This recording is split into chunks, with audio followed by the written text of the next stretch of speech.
नमस्कार दोस्तों, कल के वीडियो में हम लोग भादो मास की अध्याय 1 की कथा को सुने और आज के वीडियो में हम भादो मास के अध्याय 2 की कथा को सुनेंगे, जिसमें एक ब्राह्मण और एक बगुले की कहानी है। यह कथा हमें सिखाती है कि सच्चा धर्म और पुण्य बाहरी दिखावे में नहीं, बल्कि हमारे कर्म और मन की शुद्धता में होता है। एक बार की बात है, एक गांव में एक ब्राह्मण रहता था जो धर्म और पूजा का बहुत ध्यान रखता था।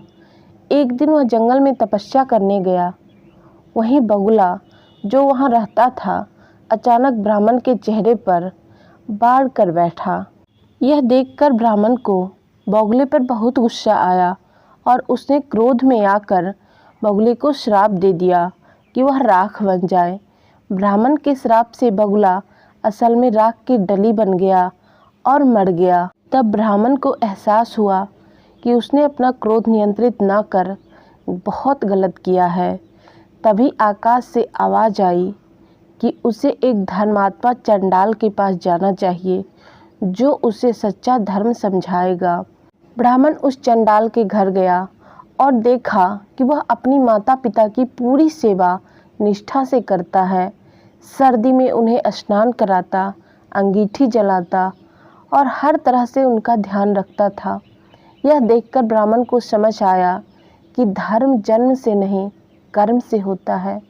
चांडाल ने ब्राह्मण को समझाया कि क्रोध से दिया गया श्राप गलत था और असली धार्मिकता तो भक्ति, सेवा और आत्मा की शुद्धता में होती है। ब्राह्मण ने अपनी गलती मानकर माफ़ी मांगी और चांडाल से धर्म का सही मार्ग समझा। दोस्तों, इस कथा से हमें सीखने को मिलता है कि अपने क्रोध पर नियंत्रण रखना चाहिए।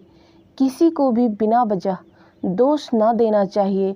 सच्चा धर्म कर्म और भक्ति में है, ना कि जन्म या पद में है। तो दोस्तों, ये थी ब्राह्मण और बगुले की भादो मास की कथा। तो आइए अब सुनते हैं भादो मास के अध्याय 2 की दूसरी कथा, जिसमें कि राजा परीक्षित की कथा है।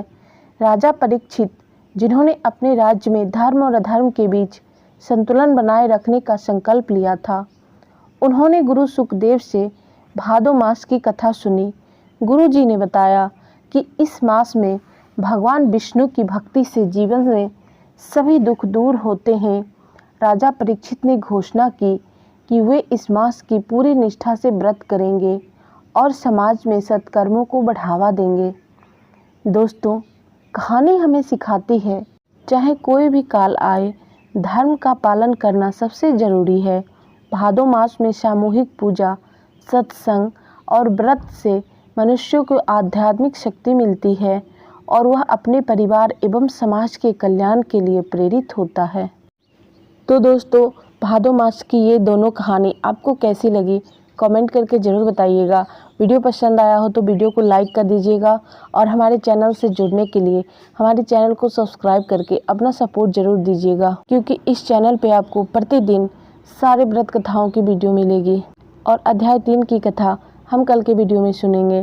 तो चलिए आज के वीडियो में इतना ही, मिलते हैं नेक्स्ट वीडियो में। जय श्री कृष्णा।